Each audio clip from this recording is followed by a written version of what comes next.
dinâmica. Perguntas, está aqui à disposição.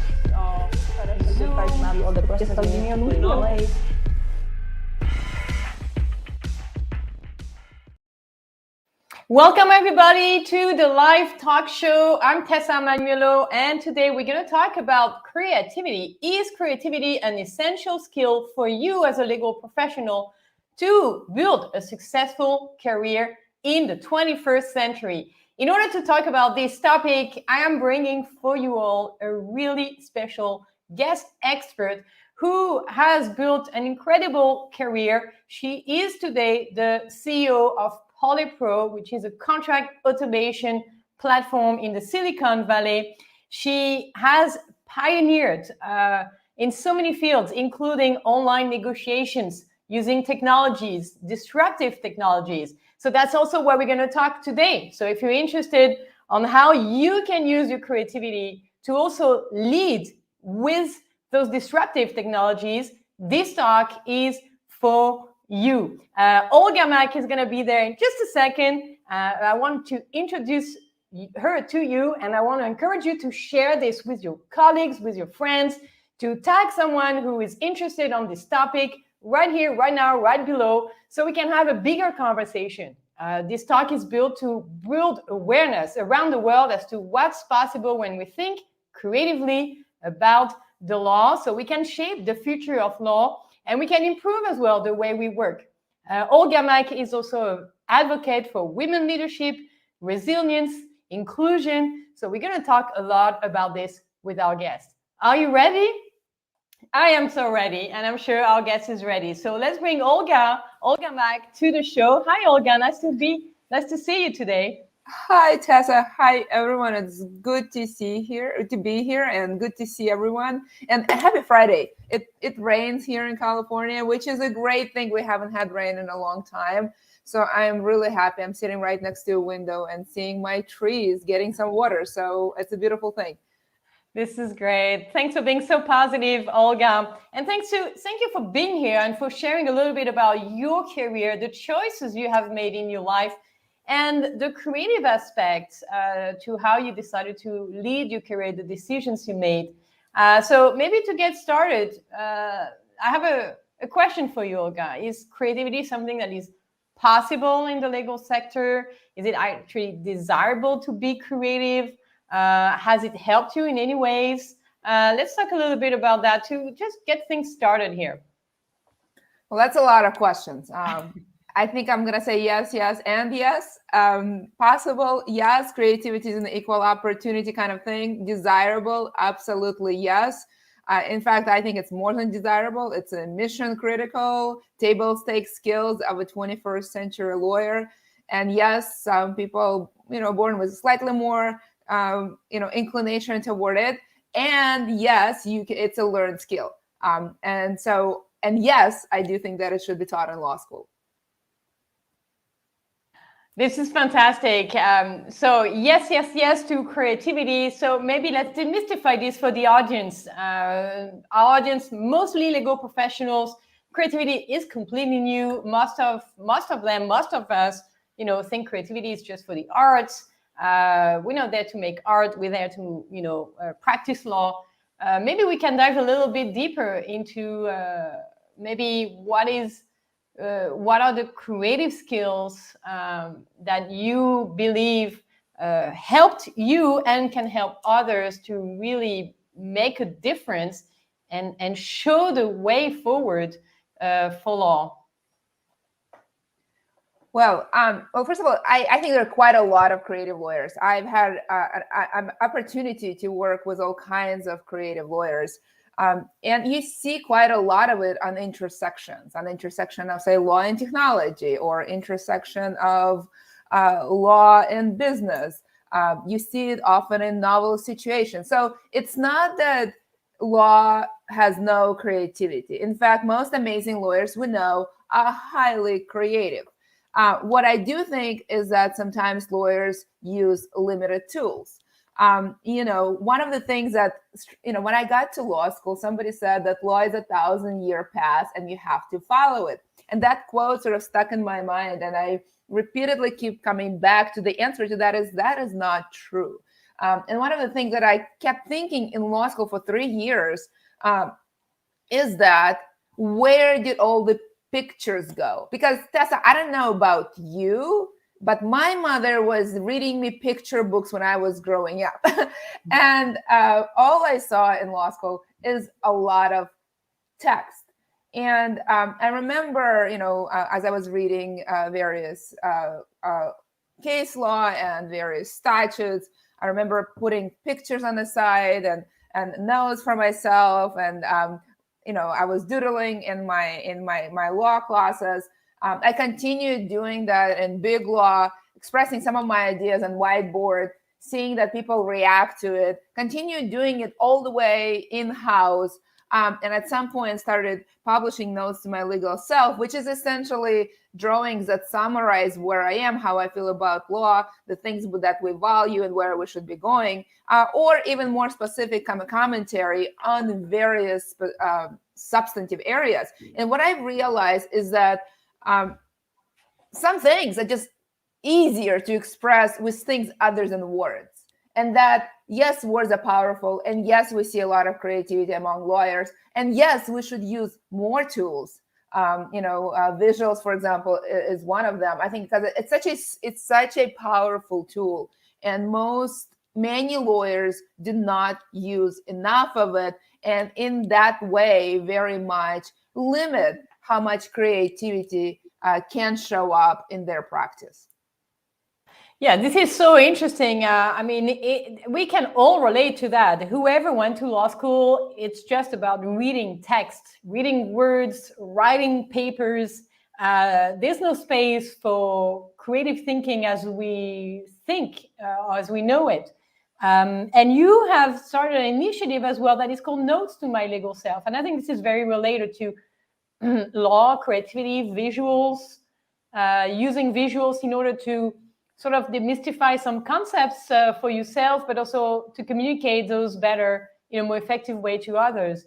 What is Notes to My Legal Self? How did you got it started, and what is it exactly?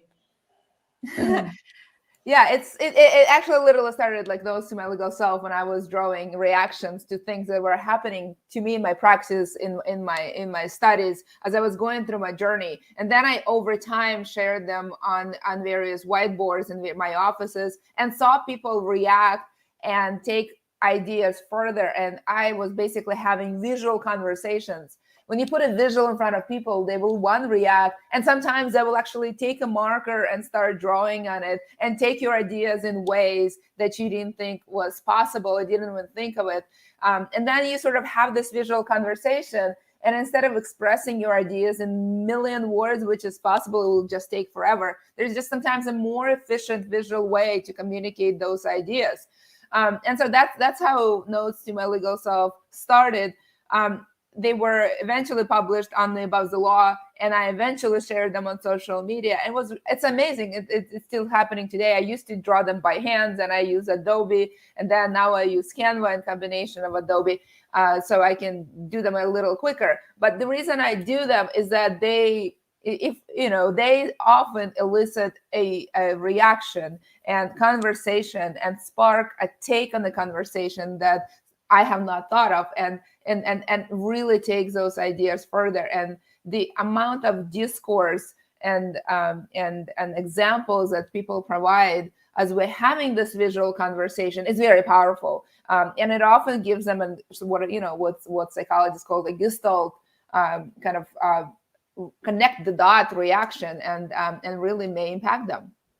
Yeah, connecting the dots. I think this is so true. Visuals help us understand so much quicker. And we really underestimate this in the legal field because, well, as you have said, we're just so used to traditions, doing things in a certain way.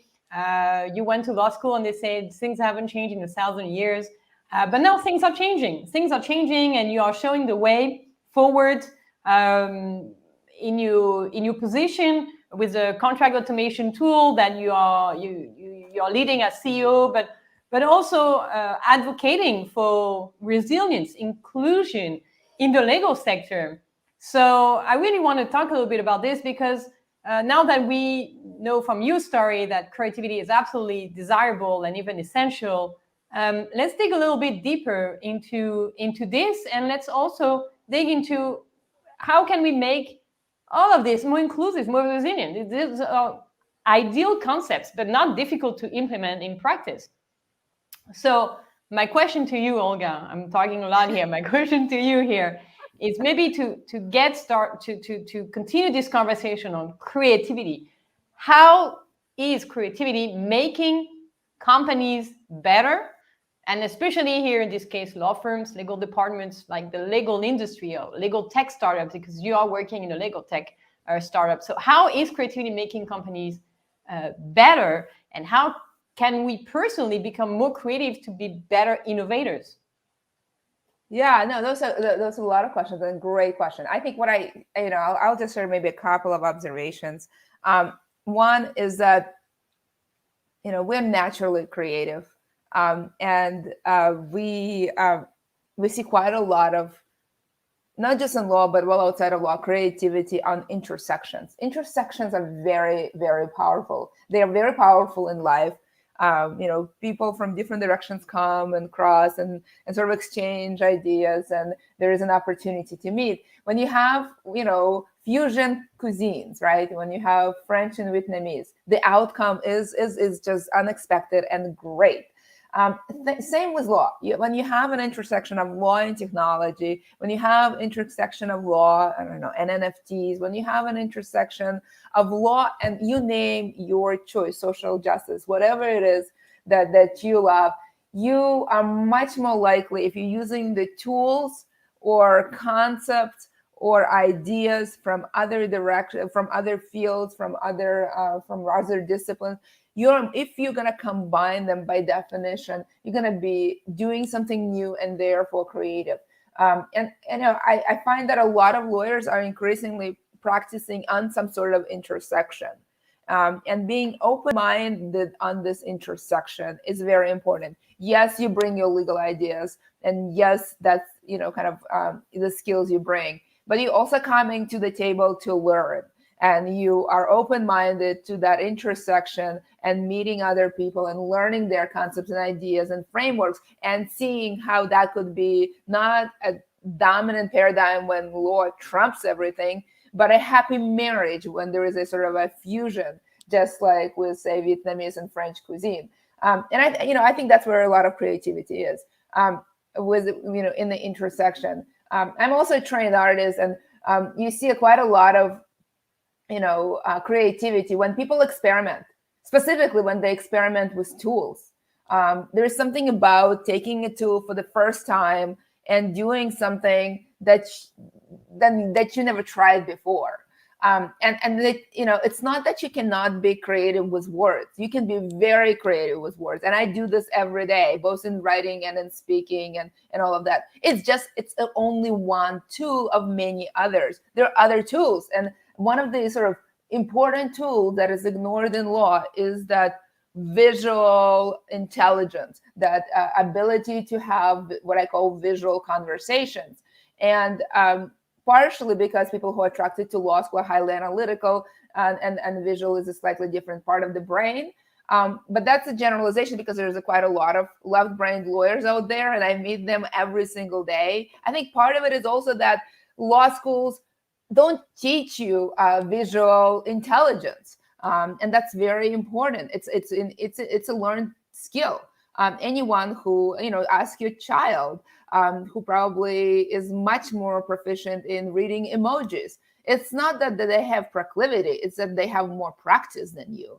And so, visual intelligence and visual conversations is just another tool. And it's if you use visuals in your practice, whether it's actually in substantive giving advice or in designing a process, or kind of sharing about your practice on social media, which you will find that it's a tool and it will spark something new, and you will likely get to kind of a creative place. And so I recommend playing with tools. Such great advice, Olga. Really love that. Really love that. There's so many things that are so valuable. Experimenting. We're not used to doing that. Experimenting, maybe in a safe space, the safe experimentation zone, that could be a thing to do. Visual teaching, visual thinking. This is so great. And it's so true. Like kids, they understand immediately images. And in fact, adults too. It's just that we got to forget because now, as adults, we need to I don't understand visuals. One of the most impactful images I ever actually hand drawn was basically a staircase that shows a progression of a lawyer from kind of climbing the ladder throughout their career, from the day they show up, doing well in high school, doing well in college, doing well in law school, passing the bar, becoming a partner, maybe becoming general counsel, and die. And I that's the visual I put in front of people. And oh my God, people had reaction. Some disagreed, some agreed, some got a perspective.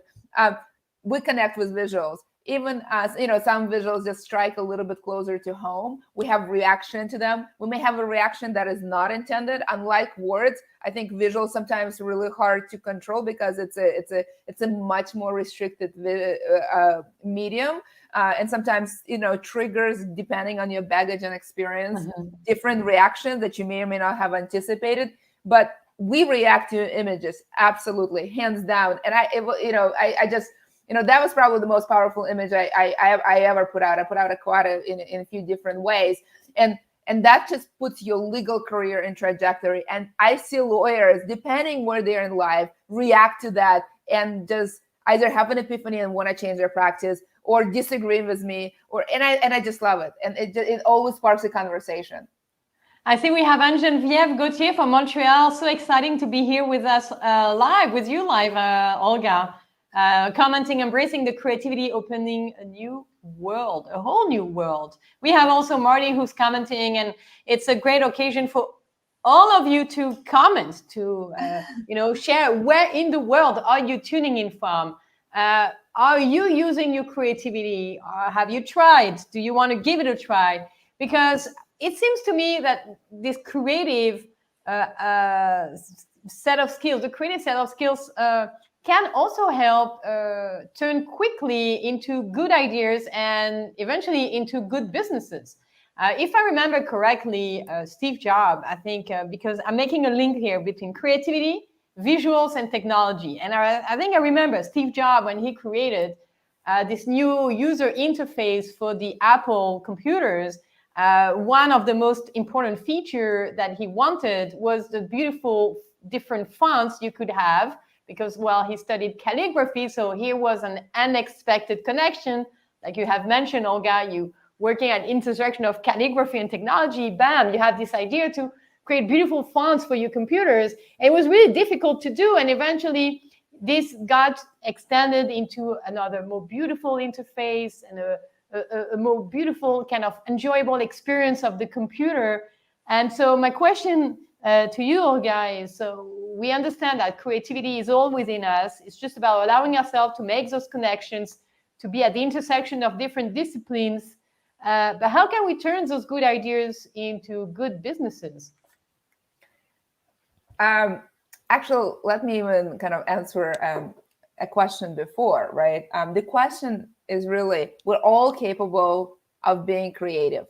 And we, in fact, have been committing random acts of creativity in various parts of our lives, whether it's personal or professional or community.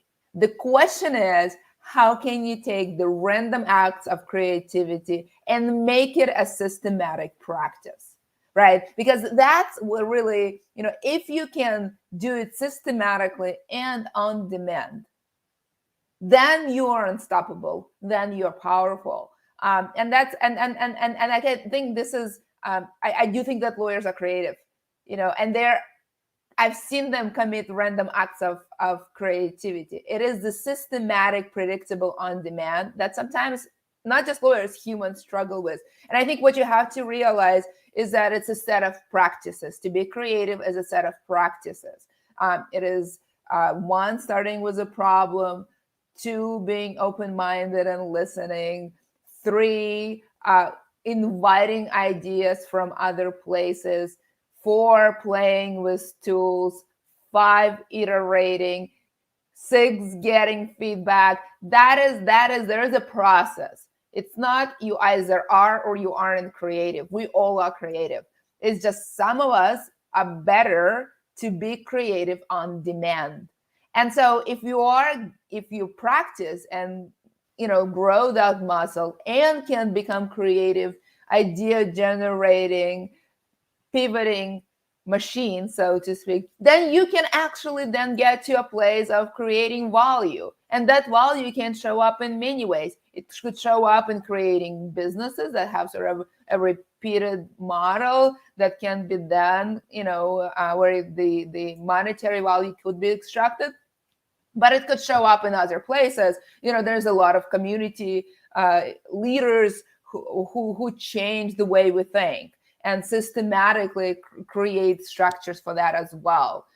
There are social media influencers who, intentionally show up every day and tickle your imagination. So there are many ways to extract value if you can tap into this creativity, not just as a random act of creativity, but as an on-demand, intentional, systematized way of approaching the world. And Steve Jobs is a good example of it. He found the intersection of calligraphy and technology, but then look how far he's taking it. He definitely sort of started the movement of 1, simplicity, and 2, kind of much more visual thinking in the world, and we are all influenced by that.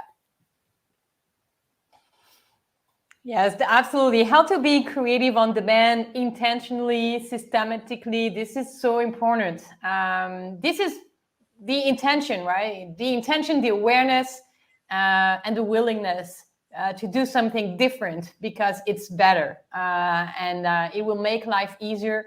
It will make the world better. And talking about that, I know, Olga, you have a really strong vision for resilience, inclusion in law. You're really on a mission to make the legal sector stronger by making it more inclusive, more resilient. You advocate a lot for women leadership, women entrepreneurship too.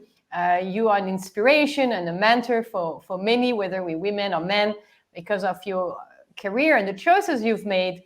And so I have a question for you. Let's imagine you are given 1 month and $1,000 to achieve this vision. I mean, we're starting on December 1st to end 2021 with a triumph, with an award for you great work in terms of resilience building, inclusion in law. So a month and $1,000 to achieve this vision is not a lot. It's not a lot of time. It's not a lot of resource. What would you do? That's such a great question. First of all, I will not start in December. Let's start. We can give you time. You can decide to start next year. Yeah, December is not a good time. Yeah, let's do March. I'm down for 1 month. I'm also down for $1,000. It's December because I'm just busy in December. No, this is true. This is true. So this is true. This is fine. We forgive you. December is too soon. But let's imagine my kids love December. This creativity in law is good, but my kids are very adorable, and I have to spend time with them in December. So I would imagine the first thing you would do is you would prepare. From your answer, you would prepare your 1 month and your $1,000. So what else would you do with the 1 month and $1,000 to build inclusion and to build resilience in the legal sector? Yeah, look, I mean,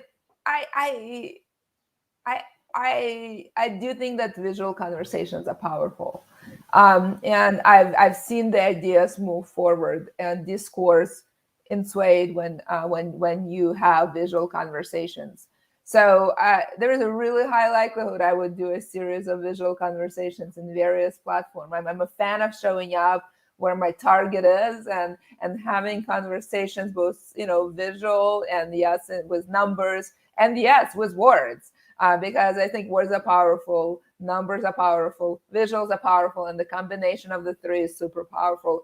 $1,000 could be not enough or just way too much, depending on how much time you commit, right? And what you're willing and able to do yourself. And so I would have a series of conversations, because I do think that we as humans, we relate to each other through stories. We grow through conversations by learning with each other. And, if you can tap into the conversation using words, numbers, and visuals, you will pretty much appeal to every member of a society, whether they're left or right brained or need a gestalt moment. And so that's what I would do. I do think that it works. I've seen it work. I've seen it work throughout my career. And as any leader, you start changing one or two or three people, and then it snowballs, and then it sort of gains a kind of movement of its own. I've had that experience with women serve on boards when I was one of the few and only people who was running around and asking, where the hell did all the women go in corporate boards? And my friends were like, why are you even asking? And then look, now everybody is asking. It's a normal thing to ask. And the way I was doing it was basically like that: 1 month and $1,000, actually less. And asking people to sign petitions or created visuals and sending them into Twitter stratosphere, asking the companies, have they discovered women for their boards? It was embarrassing that Olga was asking it, and they've discovered women. Women do exist. And so, yes, $1,000 in 1 month is actually quite a lot of resources, and you can start the idea. You can take it from A to B. And that A to B is a powerful place. It's in startup speak, 0 to 1. If you can get it from 0 to 1, there will be other people who will take it from B to Z. And I think that's, for example, with Women Serve on Boards, that's what we're seeing today. We're seeing all these powerful institutions, from KPMG to Harvard to Stanford to Salesforce to NASDAQ to SEC, saying, where did women go? And now everybody's asking, and that's great. They're taking it from B to Z, right? And so I think it's absolutely possible to take something from A to B. And A to B is a very powerful place, because at the point B, when it snowballs, everybody adopts that idea and pushes the ball forward. And that's a beautiful place to be, whether you're building a business, whether you're changing communities, whether you're changing a profession, whether you're trying to sort of create a completely different world. Yeah, I love this. Taking projects from A to B and then doing this, pushing this further collectively with everybody else, being able to take a seat, and being able to help. I love this answer. Also, that made me think a lot, Olga, about the mindset, because you have said something really interesting. A month and $1,000 is actually a lot of resources. Many people would tend to think that it's not a lot, that it's not enough, that we need more time, we need more resources, we need more people, we need more technologies. And I think your answer just showed that it's the willingness and the eagerness to do things, and no matter what, that I think pushes society forward, right? Case in point, right? So Women Serve on Boards, it was something that I cared very deeply and started that movement. Used a lot of visuals to communicate ideas with humor, mostly on social media. Initially started as petitions. That didn't quite work. Words did not resonate nearly as much. Pivoted into actual visuals. That was much more insightful and driving the point home. Ultimately, that resulted in all kinds of things. It resulted in me speaking all over the world, trying to convince people to really adopt this idea as their own. Eventually, I had an opportunity to draft and testify and make sure that the law in California is signed. Eventually wrote a book about it, and now look, all these people are doing this, and there are a few other people who had parallel efforts. But all of that said, I was doing it on my own. I don't even think I spent $1,000, to be completely honest with you. I did tap into my ability to communicate visually and have visual conversations and ask insightful questions and do it with humor.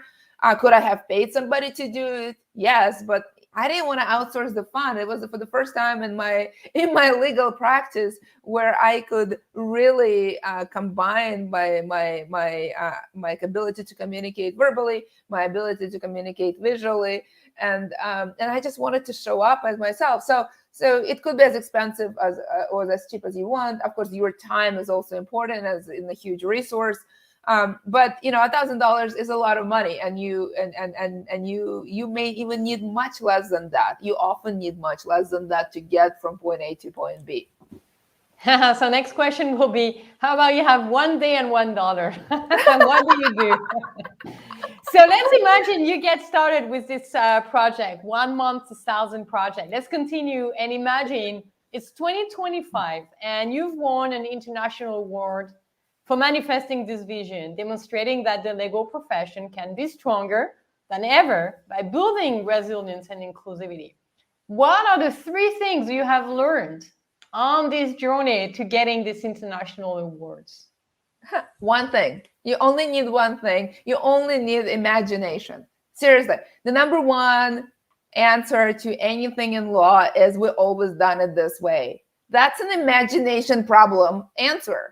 It's usually a question. It's usually an answer. I can't imagine doing it this way. Well, that means you have imagination problem. We collectively, as lawyers, often have imagination challenge. If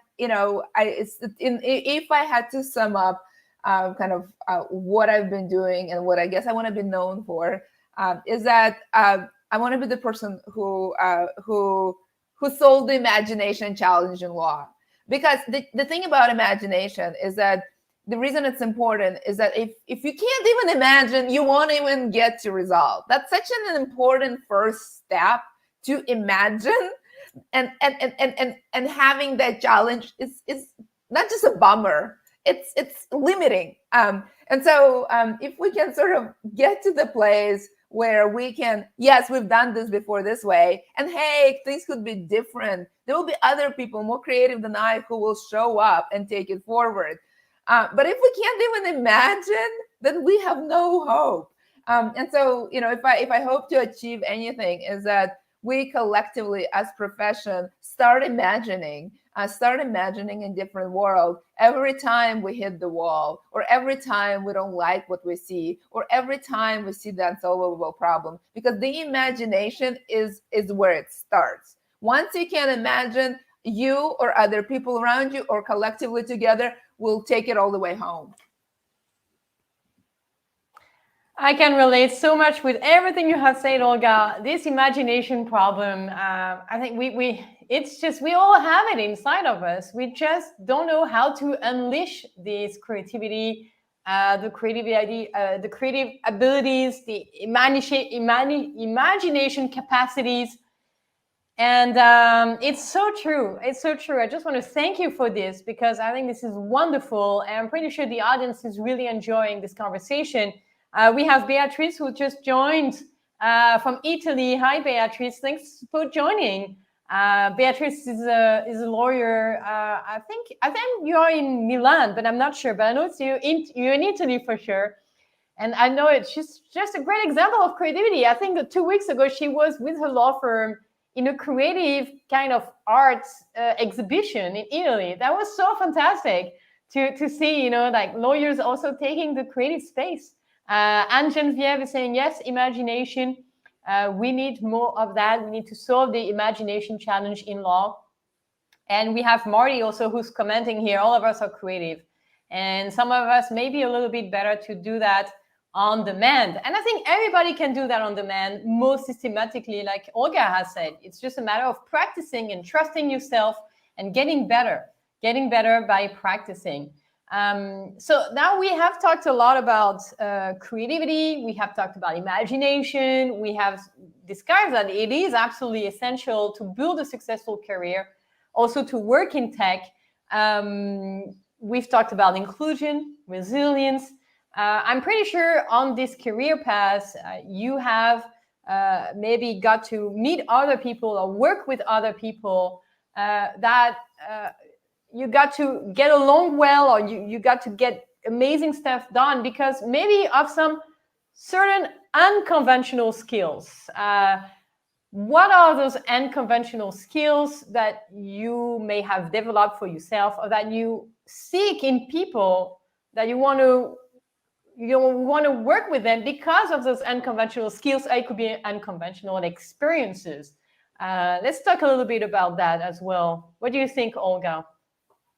I think it's 2 skills. Oh, there's probably more than 2 skills, but the things I value tend to be open mind and life learning. I think, and maybe desire for impact, but that's, let's just say, somewhat optional. It's the first 2 skill that I think really have to be present in every team and organization. Impact is sometimes a choice.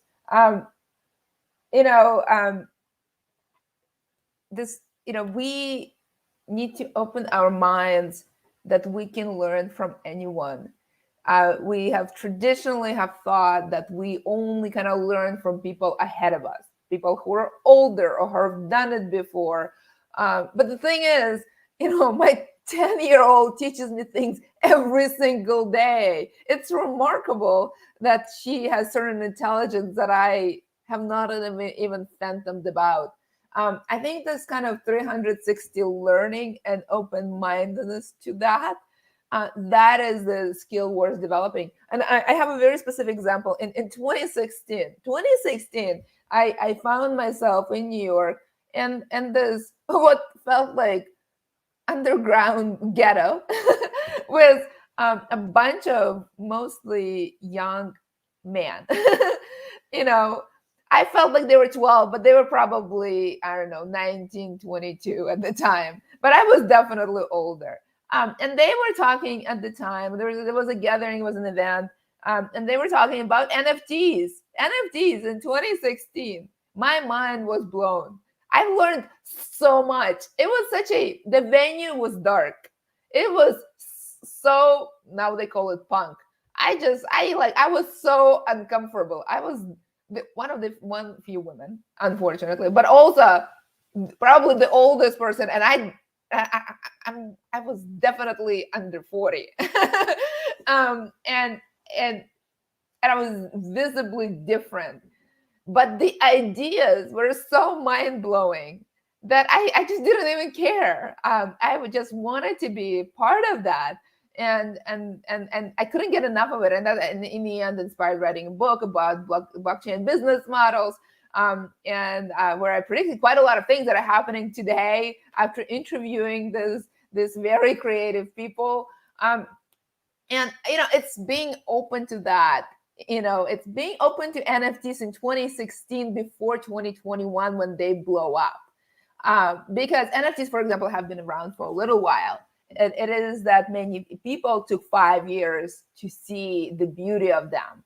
And I think if you can kind of meet people for their ideas, not for their differences, not for their age differences, not for their ethnicity differences, not for their accent, whatever, gender, but for who they are, and treat them as vessels of ideas and truly show up to conversation willing to learn with an open mind. And to me, that's what inclusivity really means. It's treating every human being as a vessel of ideas. And I think that's why it's important. Yes, it's the right thing to do, and all of that stuff. But really, it will help us all to move forward and create such a better place. We'll lose so much when we cannot see beyond the differences from us. If we cannot overcome that, we lose things, for us, and for the world around us. And so I think it's very important to have the skill of seeing people as vessels of ideas, showing up with an open mind, because sometimes ideas come in unexpected packages, and then learn and observe and take it forward, because fusions are powerful things. Yeah, fusions. This is so great. Talking about fusions, we have Sabrina in the chat here who's commenting on multidisciplinarity, the relationship that helps boost creativity. This is so true. In fact, probably this is so, and I'm feeling so much inspired by what you're saying, Olga. If we don't have imagination, maybe we should just go out and meet the world and meet different people and go like you did in a basement and with tech people and punks and artists and creators, and just open our eyes to differences and what can we learn from others and what can we learn from the interaction as well, because through the interaction, I think what we really learn is we really learn about ourselves.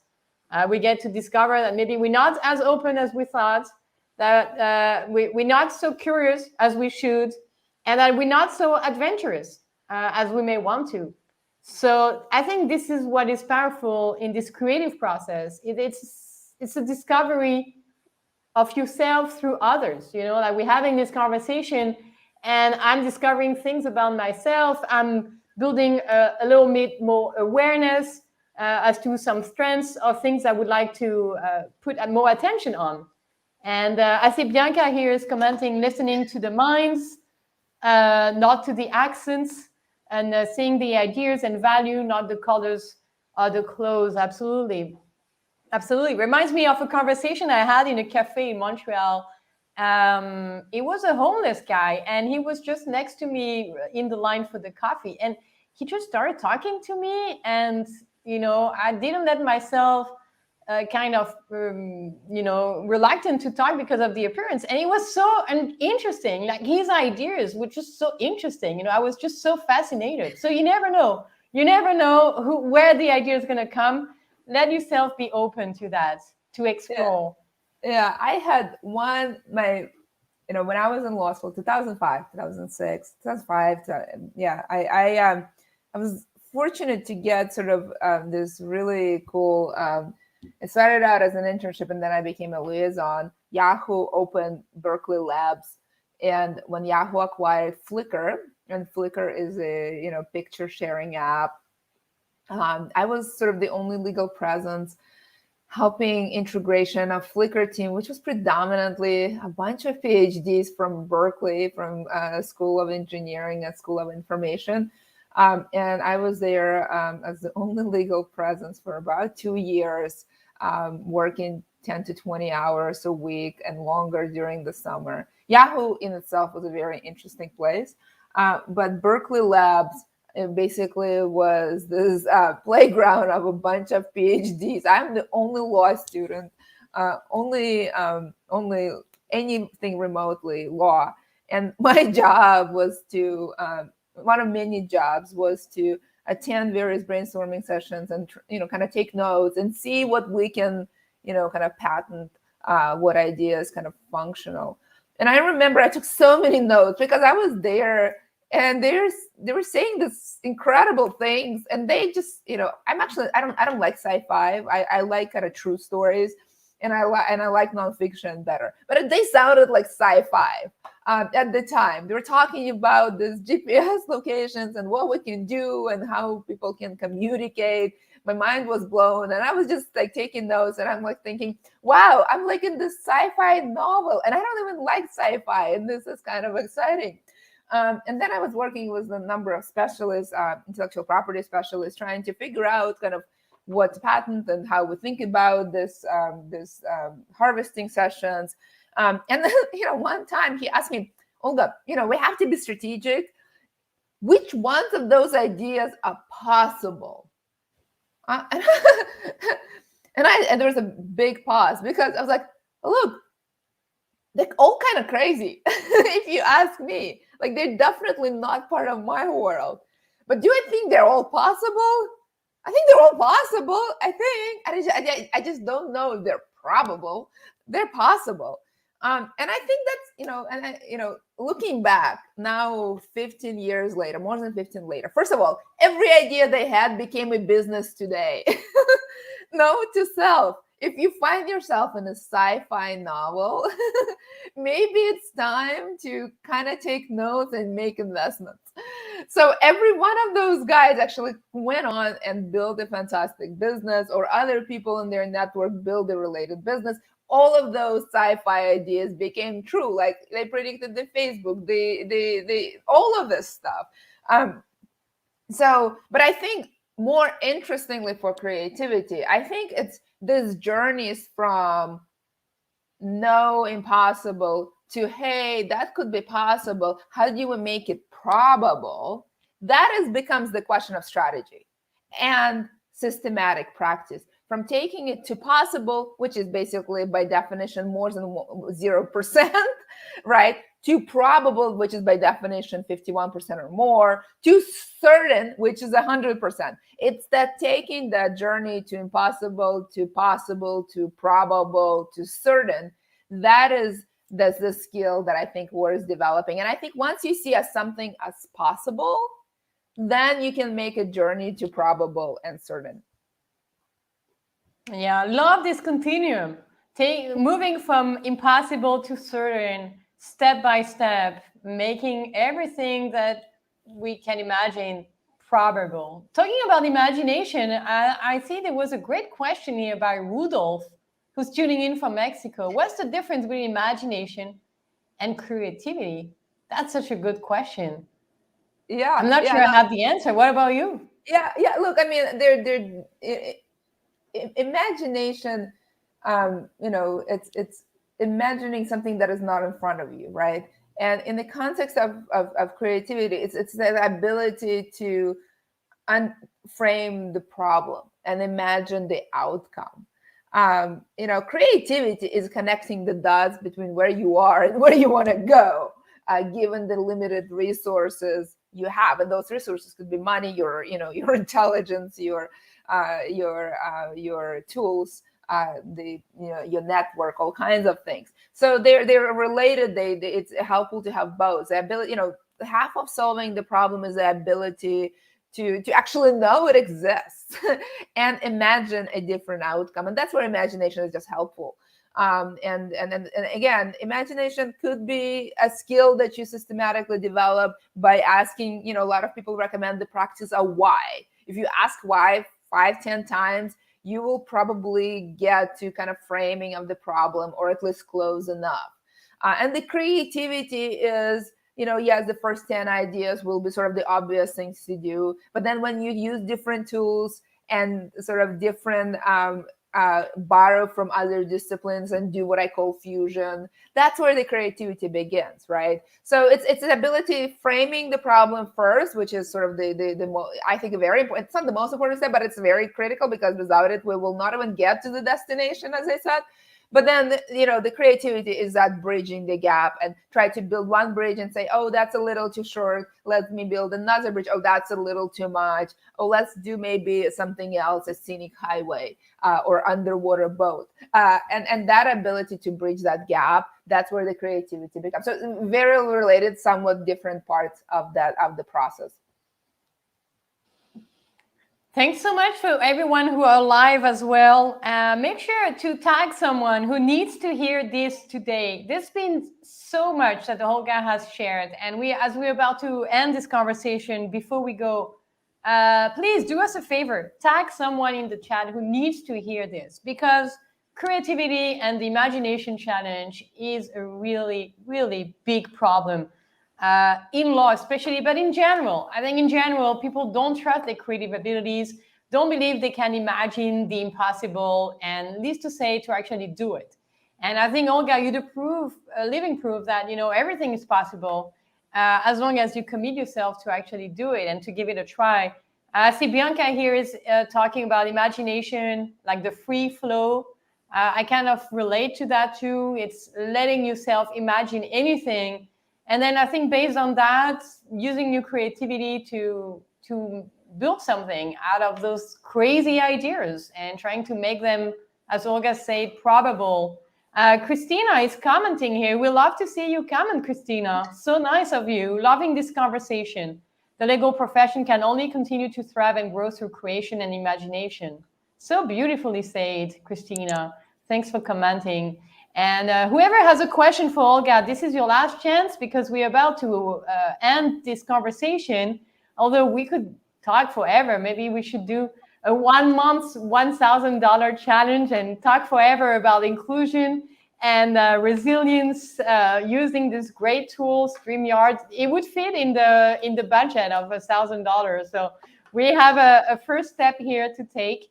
I've really enjoyed this conversation, Olga. What I really enjoyed the most was all of the positivity you bring, this energy you have, this willingness to do things differently, and to trust yourself that it's going to be okay, that it's going to be possible. I think we can all get inspired by that. Now, maybe there's something you are up to. Maybe there's a next step you're going to take, Olga.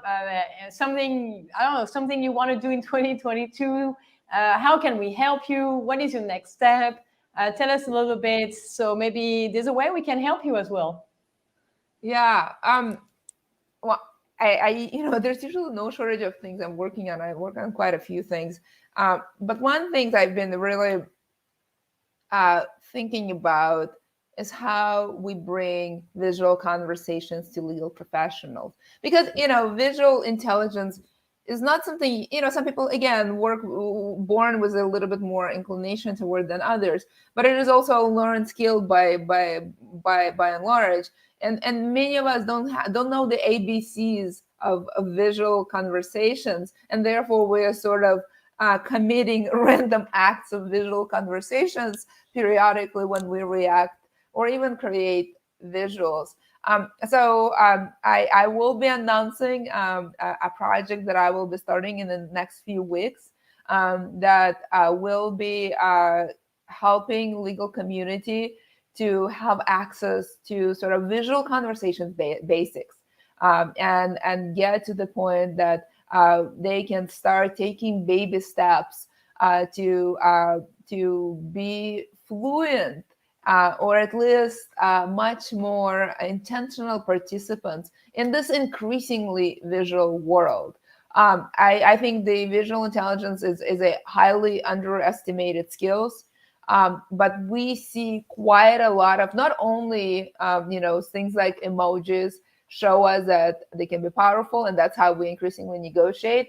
We see legislations and regulations demanding that we communicate in a way that is accessible to an average consumer. And an average consumer may or may not be highly educated and may or may not have had work experience.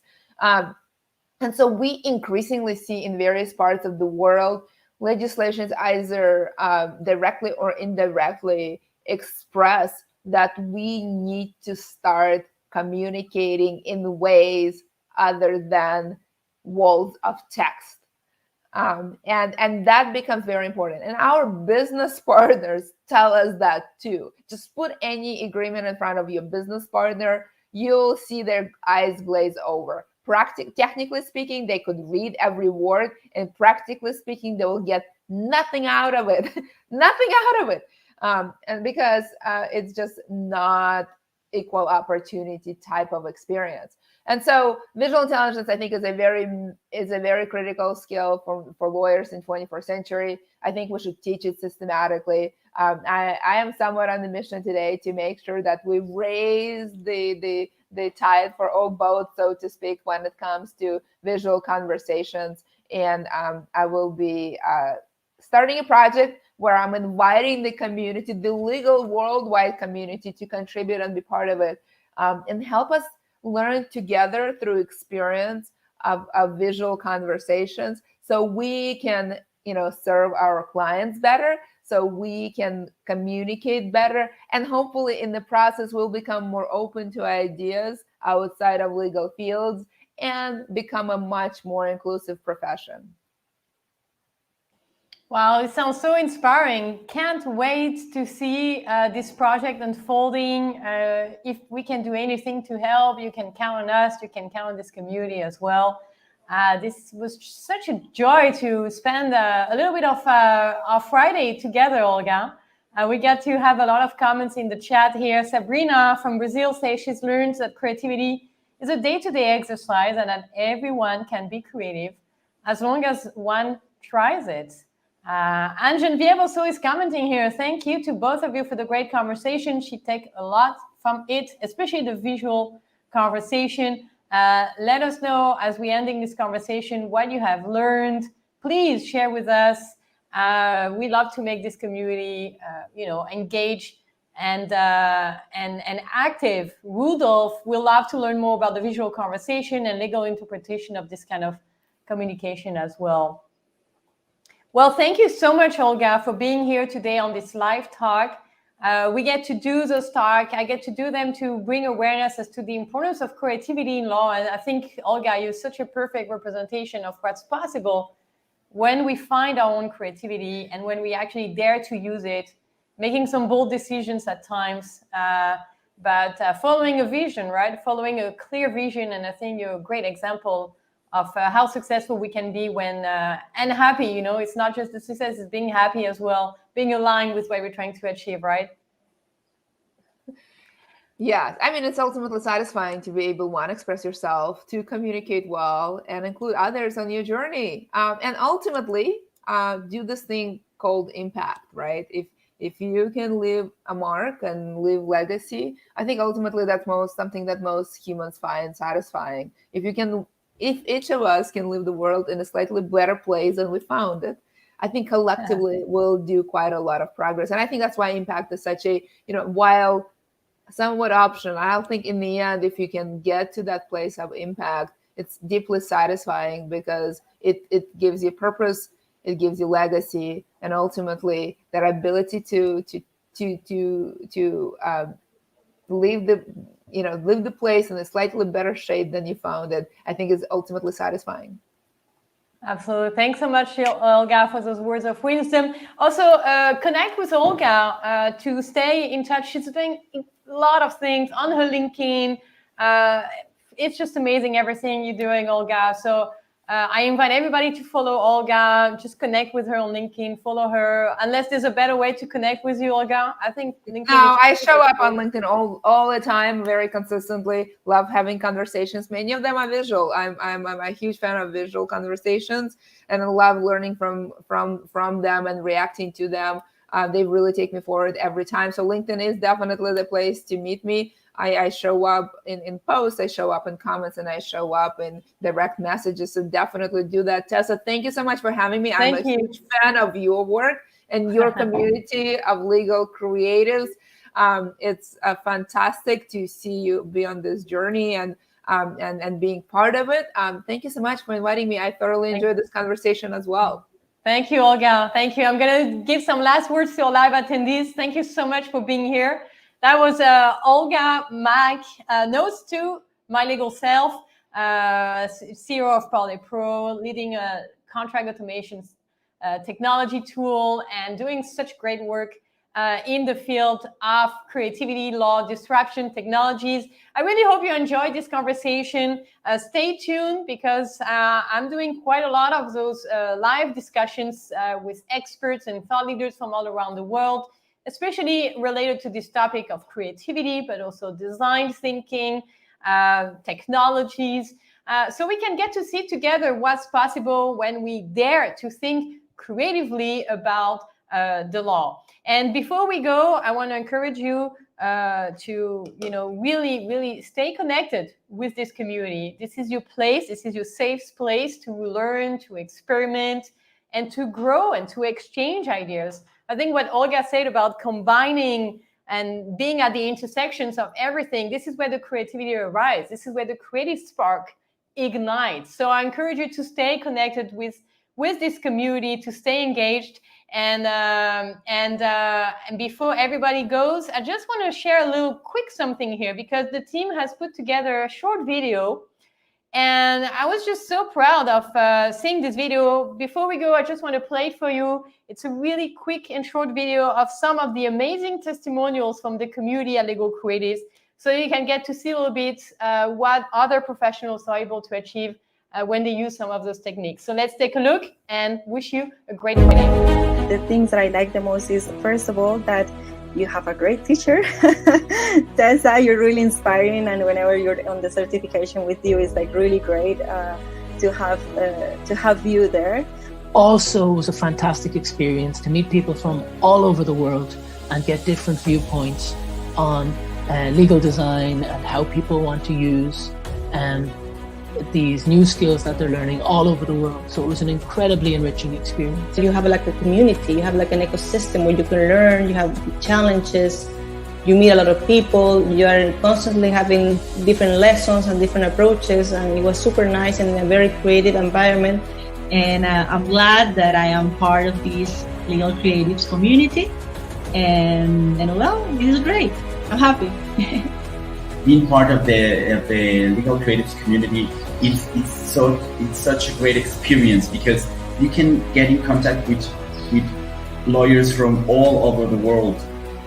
I think in my certification program, there were lawyers from Canada, from France, or Latin America, from South Africa, from Morocco, Italy, Luxembourg. It was great to know that the legal industry all over the world is changing, and it's reaching new methodologies. What I really like about your certification is that you really teach us like the specific tools and skills and methodology that any attorney can use to carry out legal design projects on their own.